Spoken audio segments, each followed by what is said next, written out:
बच्चों, शिवाजी की पाठशाला में आपका स्वागत है। बच्चों, आज मैं आपको कक्षा 8 विज्ञान इकाई 4 खनिज एवं धातु के प्रश्न उत्तर करवाने जा रहा हूं। इससे पहले मैंने आपको प्रश्न नंबर 4 तक करवा दिया था। आज मैं आपको प्रश्न नंबर 5 तक करवाने जा रहा हूं। 5 से शुरुआत करते हैं हम लोग।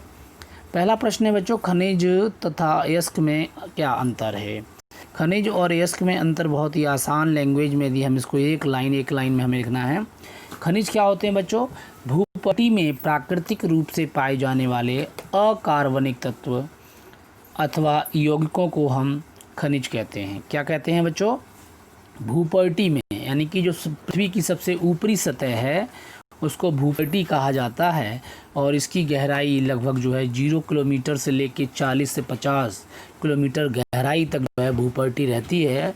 और इसी के अंदर सारे खनिज पाए जाते हैं। खुदाई कर कर इनको निकाला जाता है। ठीक है, तो ये जो होते हैं ये अकार्बनिक तत्व अथवा यौगिकों को, अकार्बनिक तत्व और यौगिक होते हैं और इन्हीं को हम खनिज कहते हैं। ठीक है, तो ये भूपटल में पाए जाते हैं प्राकृतिक रूप से। तो इसीलिए एक लाइन में हमको लिखना है, तो भूपटल में प्राकृतिक रूप से पाए जाने वाले अकार्बनिक तत्व अथवा यौगिकों को खनिज कहते हैं। जैसे उदाहरण के तौर पे क्वार्टज है, माइका जिसको अभ्रक भी कहा जाता है, हेमेटाइट, बॉक्साइट, अर्जेंटाइट, ग्रेनाइट, है ना। ये सब क्या है हमारे, ये विभिन्न प्रकार के हमारे खनिज हैं। ठीक है, और इन्हीं खनिजों से हम लोग क्या प्राप्त करते हैं? अयस्कों का प्राप्त करते हैं। तो देखिए, अब अयस्क क्या होते हैं? अयस्क भी एक प्रकार के खनिज होते हैं, लेकिन ये ऐसे खनिज होते हैं बच्चों जिनसे हम धातुओं की प्राप्ति करते हैं। तो यदि हम इसको एक लाइन में लिखें, इसको इंग्लिश में ओर कहा जाता है। क्या कहा जाता है? यानी कि अयस्क को हम ओर भी कहते हैं, ORE, ओर। ठीक है, तो अयस्क भी खनिज ही होते हैं, लेकिन यदि एक लाइन में लिखना हो तो हम ऐसे बोलेंगे, ये ऐसे खनिज होते हैं जिनसे धातु का निष्कर्षण अधिक मात्रा में किया जाता है, सरलता से किया जाता है और कम लागत में किया जाता है। ठीक है, ये क्या होते हैं? ये ऐसे खनिज होते हैं जिनसे धातुओं का निष्कर्षण अधिक मात्रा में, सरलता से एवं कम लागत में होता है। ऐसे खनिजों को हम अयस्क कहते हैं। ठीक है बच्चों, ये हो गया इसका उत्तर। और खनिज जो है हमारे, जो अयस्क हैं वो क्या होते हैं बच्चों? इसीलिए हम कहते हैं अयस्क जो होते हैं वो सभी खनिज होते हैं, परंतु सभी खनिज अयस्क नहीं होते हैं। यदि अयस्कों का हम उदाहरण लिखें तो देखिए, अयस्कों के उदाहरण आपके मैग्नेसाइट है जो कि किसका अयस्क है? मैग्नीशियम का। कैलेमाइन जो है जिंक का है। गैलेना किसका अयस्क है? लेड का है। कॉपर ग्लांस किसका है बच्चों? कॉपर का है। हेमेटाइट किसका है? आयरन का है। बॉक्साइट एल्युमिनियम का। अर्जेंटाइट किसका है बच्चों? सिल्वर का। और कैल्शियम का अयस्क कौन सा है? जिप्सम है। तो देखिए, ये होते हैं खनिज और अयस्क के बीच में अंतर। ठीक है, आगे देखिए, आप अपनी बुक से इसको लिख सकते हैं। जो मैंने पिछले चैप्टर्स में पढ़ाया है उसको देखिएगा। पिछले लेक्चर्स में मैंने पूरी अच्छी तरह से इसको समझाया हुआ है। ठीक है, अब अधिकांश खनिज किस रूप में पाए जाते हैं बच्चों? अधिकांश खनिज सिलिकेट के रूप में पाए जाते हैं। किसके रूप में पाए जाते हैं? सिलिकेट के रूप में। यानी ज़्यादातर सिलिकेट जो है भूपटल में पाया जाता है, लेकिन ये जो है क्या होते हैं, ये ज़्यादातर इसमें से हम अयस्कों की प्राप्ति नहीं कर पाते, क्योंकि ये ज़्यादा महंगे पड़ते हैं और आसानी से इनसे हम धातुओं की प्राप्ति नहीं कर सकते। ठीक है, धातुओं की आघात वर्धनता और तन्यता के गुण का क्या अर्थ है? देखिए, यहाँ पे 2 गुण बताए गए हैं। धातुओं के गुण तो भौतिक गुण बहुत होते हैं बच्चों, लेकिन यहाँ पे 2 ही गुणों की बात की जा रही है। एक गुण है आपका आघात वर्धनीयता और दूसरा है तन्यता का गुण। इन दोनों गुणों का अर्थ क्या होता है? देखिए, आघात वर्धनीयता का गुण के कारण ही धातुओं की चादरें बनाई जा सकती हैं। क्या बनाई जाती हैं बच्चों? चादरें। तो आपने देखा होगा लोहे की चादरें होती हैं। ठीक है, इसी अलावा चांदी की पर्क जो होती है, जो हम मिठाइयों के ऊपर चढ़ाते हैं। इसी प्रकार से एल्युमिनियम का फॉइल होता है, जो कि आप देखते हैं कितना पतला, जिसमें हम खाना या भोजन को रखते हैं अपने टिफ़िन में। इसके अलावा इसी के कारण जो है लोहे की और भी बहुत सारी चीज़ें बनाई जाती हैं, औजार बनाए जाते हैं, क्योंकि पीट के इसको हम चौड़ा भी कर सकते हैं, इसके अलग अलग आकार बना सकते हैं। तन्यता का गुण क्या होता है बच्चों? देखिए, आघात का मतलब होता है, आघात मतलब चोट, और वर्धनीयता का मतलब समझ लीजिए कि उसको सहने वाला। तो धातुएं आघात को सहने वाली होती हैं, ये चूर चूर नहीं होती। तन्यता का गुण का मतलब होता है, देखिए त से तन्यता, त से तार। तो ये गुण के कारण ही धातुओं के तार बनाए जा सकते हैं। जैसे कि आपको हमने बताया था, सोने के तार बनाए जा सकते हैं, एल्युमिनियम के तार बनाए जा सकते हैं, चांदी के तार बनाए जा सकते हैं, तांबे के तार बनाए जा सकते हैं, और हमारे घरों में तार के इस्तेमाल होता भी है। ठीक है, तो ये सब चीज़ें आपको तन्यता का गुण और आघात वर्धनीयता का गुण हमने आपको बताया। ठीक है, और देखिए एक जो मैंने एक चीज़ बताई थी आपको कि 1 ग्राम सोने से हम 2 किलोमीटर लंबा तार बना सकते हैं, यानी 1 ग्राम जो सोना है उससे 2 किलोमीटर लंबा तार आप बना सकते हैं। समझ लीजिए, ये तन्यता का गुण के कारण ही हो पाता है। आघात वर्धनीयता के गुण के कारण ही हम सोने की इतनी पतली चादर बनाई जा सकती हैं कि 20 लाख चादरों की मोटाई केवल 1 सेंटीमीटर होगी। कौन से गुण के कारण? आघात वर्धनीयता के गुण के कारण सोने की 20 लाख चादरें, यानी कि छोटी छोटी चादरें बनाई जाएं, चादरों की मोटाई सिर्फ 1 सेंटीमीटर होगी। यानी 1 सेंटीमीटर मोटाई का मतलब ये हो गया बच्चों, 1 सेंटीमीटर मोटाई इतनी होती है, और इसके अंदर 20 लाख परतें बना सकते हैं, चादरें बना सकते हैं हम, किसकी? सोने की। तो ये आघात वर्धनीयता के गुण के कारण ही सोने की इतनी सारी चादरें बनाई जा सकती हैं, और तन्यता के गुण के कारण ही सोने के 1 ग्राम सोने से 2 किलोमीटर लंबा तार बनाया जा सकता है। तो ये धातुओं के गुण होते हैं। ठीक है, इनको भौतिक गुण कहते हैं। आगे देखिए, धातुओं का संचारण क्या है। देखिए धातुओं का संचारण बच्चों क्या होता है? क्रोजन बोलते हैं इसको। जैसे कि आपका जंग लगना, लोहे में जंग लगना, ये क्या है बच्चों? लोहे में जंग लगना जो है ये क्रोजन है। क्यों होता है? जब हम लोहे को खुले में छोड़ देते हैं, और खुले में छोड़ने से क्या होता है? नमी और वायु के अंदर ऑक्सीजन की मात्रा होने के कारण जब उसकी अवक्रिया होती है किसके साथ?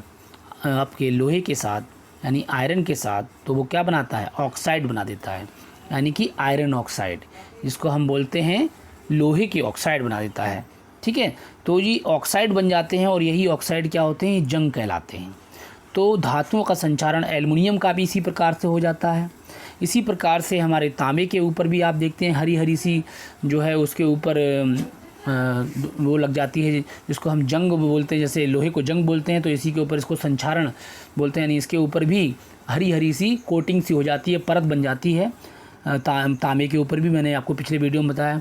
तो धातुओं का संचारण जो है, धातुओं का क्षरण होता है धीरे धीरे, यानी धातुएं धीरे धीरे क्या हो जाती हैं? परत दर परत ख़त्म होती चली जाती हैं। समय के अनुसार धातुओं का क्या होता चला जाता है? संचारण होता जाता है, यदि उनको क्या मिल जाए? नमी और ऑक्सीजन मिल जाए। ठीक है, तो ये आप बनते, तो इसी तरह से मैंने आपको बताया ये होता है संचारण।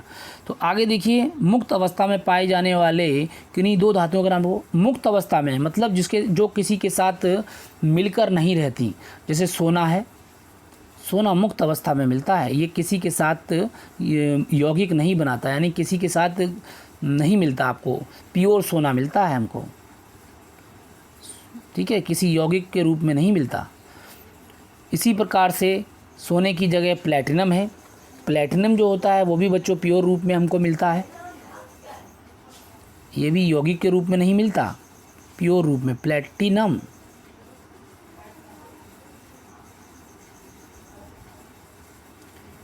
ठीक है, सोना और प्लैटिनम। देखिए दोबारा लिख देते हैं हम इसको।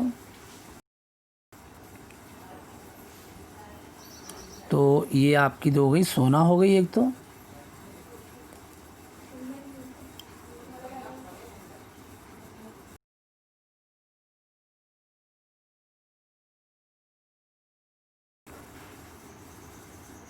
देखिए बच्चों, क्वेश्चंस अपनी लैंग्वेज में लिखना है, मैं आपको समझा रहा हूँ।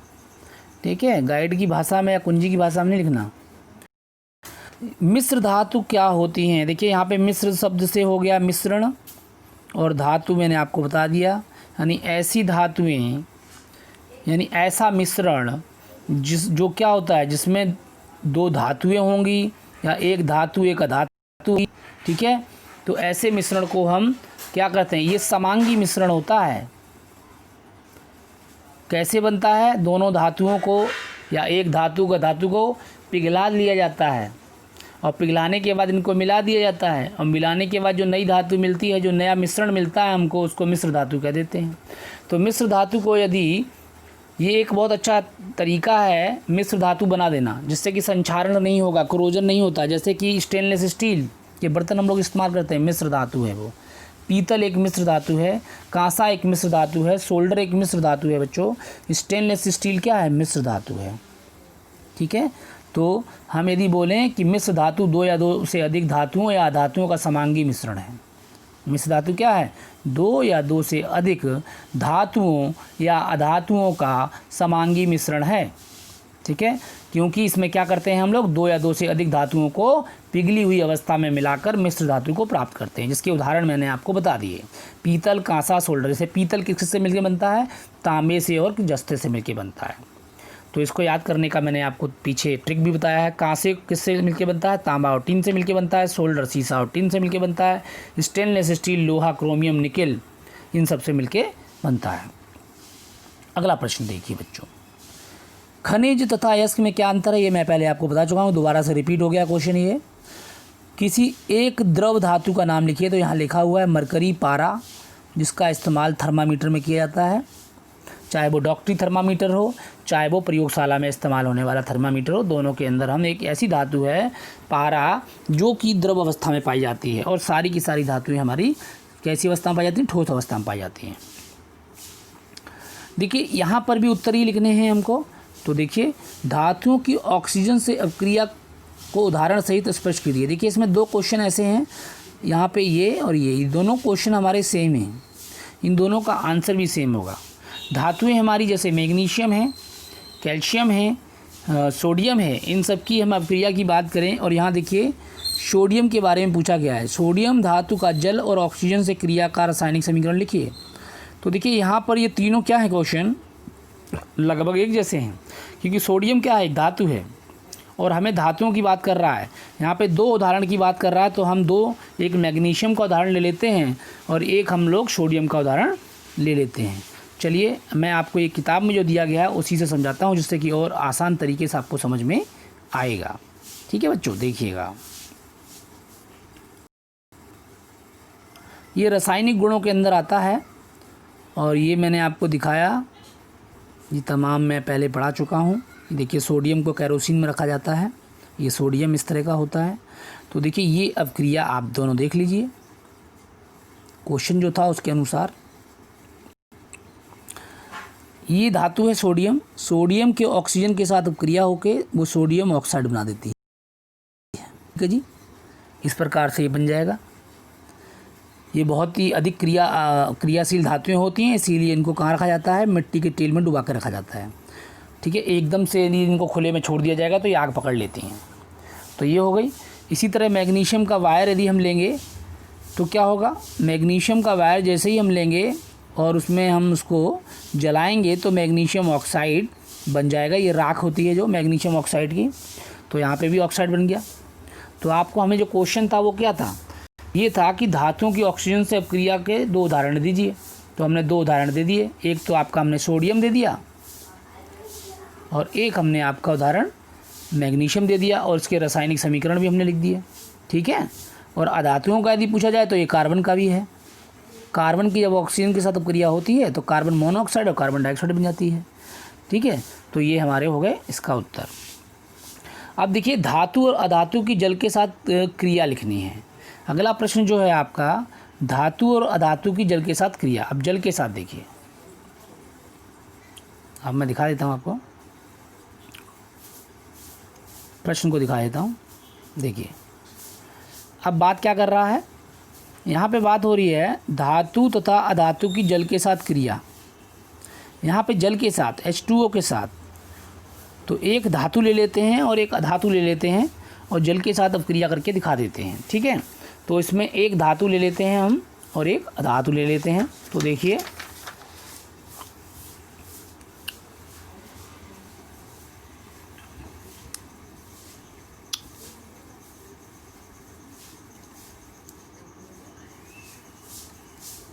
देखिए बच्चों, पीछे देखते हैं, इसमें दिया होगा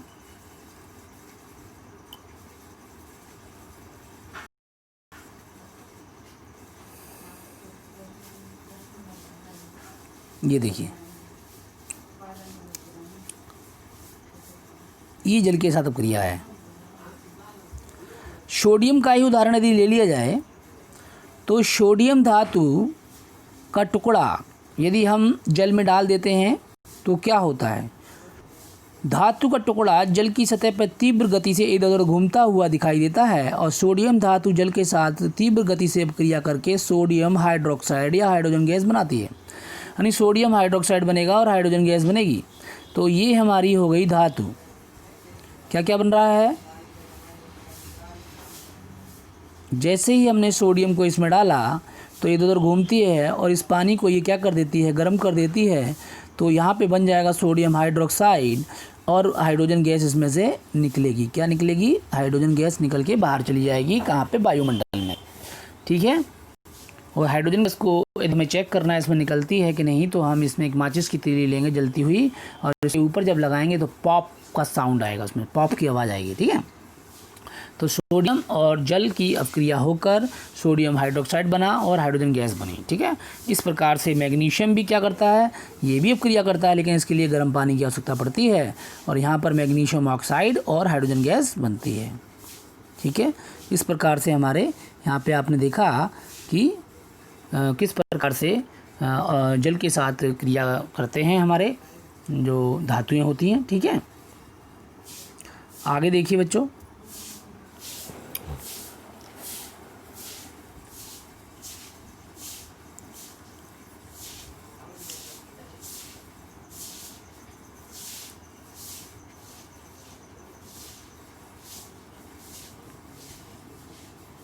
धातुओं की जो अपक्रिया होती है जल के साथ, तो वो क्या बनाते हैं, धातुओं के ऑक्साइड बनाते हैं या हाइड्रोक्साइड बनाते हैं और हाइड्रोजन गैस उसमें से निकलती है। इसके अलावा जब अधातुओं की हमने अपक्रिया की तो अधातुएं क्या करती हैं, अपक्रिया जल के साथ करती ही नहीं हैं। यानी कि धातुएं तो जल के साथ अपक्रिया करती हैं लेकिन अधातुएं जल के साथ अपक्रिया नहीं करती बच्चों। ठीक है, तो धातुएं जल के साथ अपक्रिया करके धातुओं के ऑक्साइड और हाइड्रोक्साइड बनाते हैं और हाइड्रोजन गैस निकलती है, लेकिन अधातुएं जल के साथ अपक्रिया नहीं करती। जैसे फास्फोरस को यदि हम फास्फोरस को जल के साथ अपक्रिया करेंगे तो ये इसके साथ अपक्रिया नहीं करेगी, फास्फोरस अपक्रिया नहीं करेगी। और फास्फोरस को हम कहाँ पे, एयर, तो आपकी नॉन मेटल है ये फास्फोरस, इसको एयर के साथ अपक्रिया कर लेती है ये, जैसे हमारी सोडियम कर लेती है। ठीक है, तो देखिए यहाँ पर लोहा, तांबा तथा सोने के अयस्क देश में कहाँ पाए जाते हैं। देखिए लोहा, तांबा और सोने के अयस्क की बात की जाए तो लोहा हमारा बिहार में, उड़ीसा में, मध्य प्रदेश, कर्नाटक, तमिलनाडु, छत्तीसगढ़ में पाया जाता है। और तांबे की बात की जाए बच्चों तो तांबा जो है आंध्र प्रदेश, बिहार, मध्य प्रदेश, राजस्थान में पाया जाता है। देखिए इस पे पूरी तालिका दी गई है, इसको मैं आपको दिखा देता हूँ। आप ये पूरी की पूरी तालिका से ही इस प्रश्न को उत्तर लिख सकते हैं। देखिए ये पूरी की पूरी तालिका आपके इसमें दी गई है, उस पूरी तालिका में आपके लिखा गया है कि कहाँ क्या पाया जाता है। देखिए ये तालिका। पूछ लिया जाए लोहा कहाँ से पाया जाता है, जी देखिए ये पूरा लिख दीजिए आप। तांबा कहाँ से पाया जाता है, आंध्र प्रदेश, ये लिख दीजिए। बिहार, मध्य प्रदेश। सोना कहाँ से पाया जाता है, कोलार की खान कर्नाटक में है। और आंध्र प्रदेश। एल्युमिनियम मध्य प्रदेश, छत्तीसगढ़, बिहार, उड़ीसा, तमिलनाडु, जम्मू कश्मीर। तो आप देख रहे होंगे बिहार, ठीक है। बिहार में क्या क्या पाया जाता है, लोहा भी पाया जाता है, तांबा भी पाया जाता है, एल्युमिनियम भी पाया जाता है। ठीक है, तो बिहार में काफ़ी कुछ पाया जाता है। कैल्शियम लगभग सभी राज्यों में पाया जाता है। ये संगमरमर के रूप में ये राजस्थान में पाया जाता है, मध्य प्रदेश में। तो कैल्शियम हर जगह पाया जाता है, चूना पत्थर बोलते हैं इसे। लेकिन संगमरमर हमारा जो है वो कहाँ पाया जाता है, राजस्थान में। ठीक है, समझ में आ गया। तो बिहार में लगभग हमें एल्युमिनियम भी मिलता है, बिहार में हमें जो है तांबा भी मिलता है, लोहा, तांबा, एल्युमिनियम तीनों बिहार में मिलते हैं।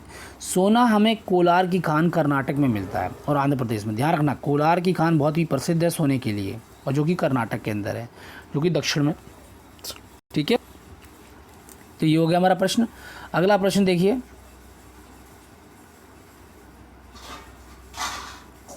अगला प्रश्न क्या था, ये था अगला प्रश्न बच्चों, धातुओं की ऑक्सीजन के साथ क्रिया के दो उदाहरण दीजिए। ये हम दे चुके हैं आपको, ठीक है। धातुओं की दो ऑक्सीजन, ये भी ये हो गया और ये वाला हो गया, ये दोनों सेम हो गए, ये दोनों हम दे चुके हैं आपको, ठीक है। ये दोनों हो गए, दो उदाहरण मैंने मैग्नीशियम का और सोडियम का आपको दे दिया है। और लोहे तांबे ये भी हो गया, ये भी हो गया, ये भी हो गया, ये भी हो गया। सोडियम धातु का जल और ऑक्सीजन के से क्रिया का रासायनिक समीकरण लिखिए। तो सोडियम धातु का हमने लिख दिया है आपका, ऑक्सीजन के साथ, जल के साथ यदि हम बोल रहे हैं तो जल के साथ भी हमने दे दिया आपको। जल के साथ क्रिया करके क्या करती है, सोडियम हाइड्रोक्साइड बनाती है और हाइड्रोजन गैस बनाती है, तो ये भी हम दे चुके हैं आपको, ठीक है। पीछे अभी समझाया हमने आपको। धातु तथा अधातु में अंतर स्पष्ट करो। देखिए, धातु और अधातु में अंतर के लिए पूरी टेबल दी गई है आपके इसके अंदर, आराम से वो पूरी टेबल पढ़नी है, उसको समझना है। देखिए, धातु और अधातु के गुण ये रहे, ये लो। धातु और अधातु में अंतर क्या है, देखिए, भौतिक अवस्था में अंतर है। धातुएं ठोस होती हैं, कठोर होती हैं, चमकदार होती हैं। अधातुएं द्रव और गैस अवस्था में होती हैं, जिसमें से ठोस, जो कुछ ठोस है जो कि कार्बन है, सल्फर, आयोडीन और फास्फोरस, ये ठोस हैं। इसके अलावा द्रव और गैस अवस्था में होती हैं।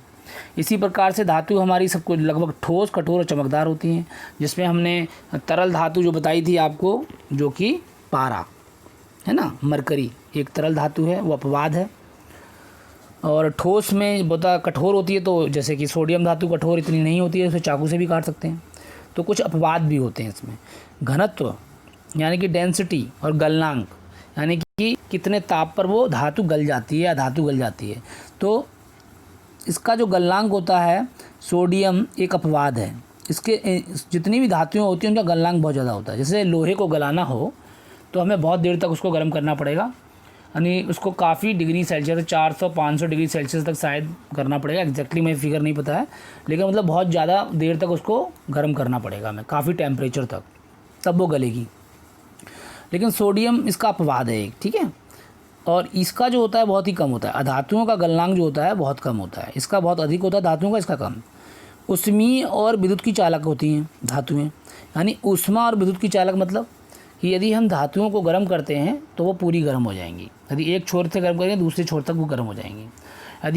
यदि हम उसमें विद्युत का संचालन करते हैं, यदि विद्युत का तार या उसमें गलती से छू गया, बिजली में कहीं करंट में उसका हाथ लग गया गलती से, मतलब हमारे पास हमारे चिमटा है, चिमटे से यदि हमने बिजली में लगा दिया तो क्या करंट नहीं लगेगा, बहुत तेज करंट लगेगा और आदमी की जान भी चली जाती है।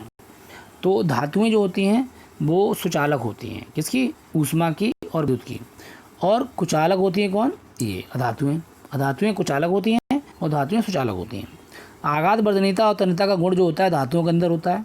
अधातुएं क्या होती हैं, टूट जाती है तुरंत। जैसे कोयला है, उसमें आप हथौड़ी बजाएंगे टूट जाएगी तुरंत, लेकिन लोहे में बजाएंगे टूटेगा, लोहा नहीं टूटेगा, लोहा धातु है, वो पीटते जाओ उसकी चादर बनती जाएगी। लेकिन आपने जैसे ही कोयले के ऊपर थोड़ा बजाया वो टूट जाएगा, भंगुर हो जाएगा। तन्यता विहीन होती हैं, तार इनके बनाए नहीं जा सकते। धातुएं जो होती हैं वो जल के साथ अपक्रिया करती हैं, सामान्य ताप पर क्रिया करके हाइड्रोजन गैस बनाती हैं। कुछ धातुएं जो होती हैं वो गर्म करके भी अपक्रिया करती हैं, और सामान्य ताप पर क्रिया ये नहीं करती, ठीक है, ये क्रिया नहीं करती सामान्य ताप पर, ये सामान्य ताप पर क्रिया धातुएं कर जाती हैं, ठीक है। तो इतना ध्यान रखना है हमें, सामान्य ताप पे धातुएं जो होती हैं वो क्रिया कर जाती हैं और अधातुएं क्रिया जल के साथ नहीं करती हैं, तो इतना ध्यान रखना है हमको। तो ये प्रश्न था हमारा। अब देखिए अगला प्रश्न क्या है, उसको भी देख लेते हैं।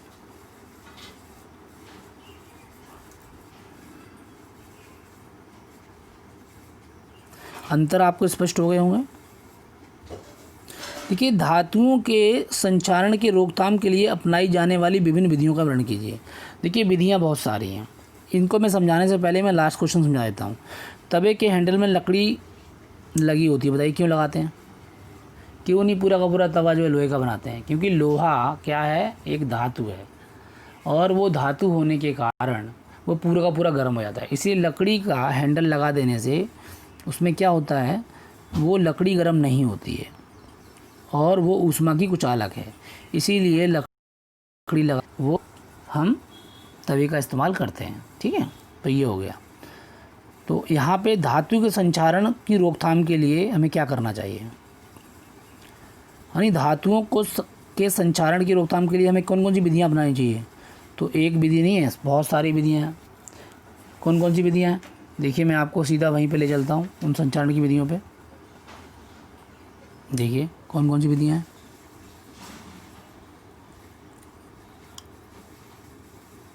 ये देखिए, ये सारी विधियाँ हैं। सबसे पहले हम पेंट या लेप चढ़ाकर धातुओं को बचा सकते हैं। दूसरा, ग्रीस या तेल लगाकर धातुओं को बचा सकते हैं। धातुओं को गलने से बचा सकते हैं, यानी गलने का मतलब संक्षारण से बचा सकते हैं, यानी जंग लगने से बचा सकते हैं। गैल्वेनीकरण करके भी हम धातुओं को बचा सकते हैं, यानी एक धातु के ऊपर दूसरी धातु को चढ़ा देना, इसको कहते हैं गैल्वेनीकरण। ठीक है, जैसे लोहे को जंग से बचाने के लिए इसके ऊपर क्या चढ़ा देते हैं, उसको उसके जो जस्ता होता है, जस्ते में डुबा देते हैं। उसको जस्ते में डुबा देंगे तो जस्ते की एक परत उसके ऊपर चढ़ जाएगी। जस्ते को पिघाल लेते हैं और जस्ते को पिघालने के बाद जस्ते की परत क्या होगी, लोहे के ऊपर चढ़ जाती है। और इसी जस्ते को क्या बोलते हैं, जिंक भी बोलते हैं, है ना। तो फिर वो जिंक पे तो लगता नहीं है जंग, इसलिए लोहे पे भी जंग नहीं लगेगा। ठीक है, ये तरीका होता है, इस तरीके से करते हैं। इसके अलावा विद्युत लेपन, कुछ नहीं करना है, इसमें भी एक धातु के ऊपर, जैसे ऐसी धातुओं की जैसे क्रोमियम है, निकल है, टिन है, ये क्या करती हैं, ये ऐसी धातुएं हैं जिनके ऊपर जो है किसी प्रकार की जंग नहीं लगती, तो वायुमंडल में उपस्थित ऑक्सीजन एवं नमी से प्रभावित नहीं होती है। इसीलिए क्या करते हैं, हम इनकी परत चढ़ा देते हैं, लेकिन किसकी सहायता से, विद्युत की सहायता से। तो इस इलेक्ट्रोप्लेटिंग की सहायता से भी हम जो है अपनी धातुओं को संचारण से बचा सकते हैं। और सबसे बढ़िया विधि है मिश्र धातु बना दो। ठीक है, दो धातुओं को मिला दो, दो या दो से अधिक धातुओं या धातुओं को मिला दीजिए, तो एक मिश्रण तैयार होगा। ठीक है, और उन दोनों को गर्म करना पड़ता है, पिघालना पड़ता है। पिघालने के बाद क्या होता है, उनको मिलाना होता है, और जब हम मिला देते हैं तो जो हमें मिश्रण मिलता है उसे मिश्र धातु बोल देते हैं। जैसे स्टेनलेस स्टील बहुत अच्छा उदाहरण है, हमारे घरों में जो स्टील के बर्तन होते हैं वो मिश्र धातु का उदाहरण है, उसमें कभी जंग नहीं लगता। ठीक है, तो इस प्रकार से मैंने आपको बता दिया, मिश्र धातु बनाकर भी हम धातुओं में संचारण से बचा सकते हैं। तो ये थे आपके कुछ मेथड, इनको आपने लिख लेना है, ये अपनी भाषा में आप लिखिएगा, इसको समझ लीजिएगा। तो ये था आपका पूरा चैप्टर, मैंने आपको करवा दिया। ठीक है, नेक्स्ट चैप्टर जो होगा हमारा बच्चों, वो क्या होगा, वो होगा सूक्ष्म जीवों का सामान्य परिचय एवं वर्गीकरण। 1 मिनट में आपको देख के बताता हूँ, जो हम लोग अभी तक कर चुके हैं। अप्रैल के महीने में 2 चैप्टर हमारे हो चुके हैं, और मई के महीने में 3 और 4, परमाणु की संरचना, खनिज एवं धातु हो गया। और अब हम जो करेंगे जुलाई के महीने का सूक्ष्म जीवों का सामान्य परिचय एवं वर्गीकरण करेंगे, और उसी में ही जुलाई में ही हमारा कोशिका से अंग तंत्र तक ये भी आपका हम करवा देंगे। ठीक है, इसके बाद तो हमारे 4 चैप्टर पूरे कंप्लीट हो गए। इसके बाद हम आपको 2 चैप्टर्स जो है जुलाई वाले वो भी जल्द से ही करवा देंगे। ठीक है, तो आज के लिए इतना बहुत है। कोई क्वेश्चन हो तो ज़रूर पूछिएगा बच्चों, और कोई कन्फ्यूजन हो तो कमेंट बॉक्स में ज़रूर पूछिएगा। थैंक यू वेरी मच बच्चों फॉर वॉचिंग दिस वीडियो।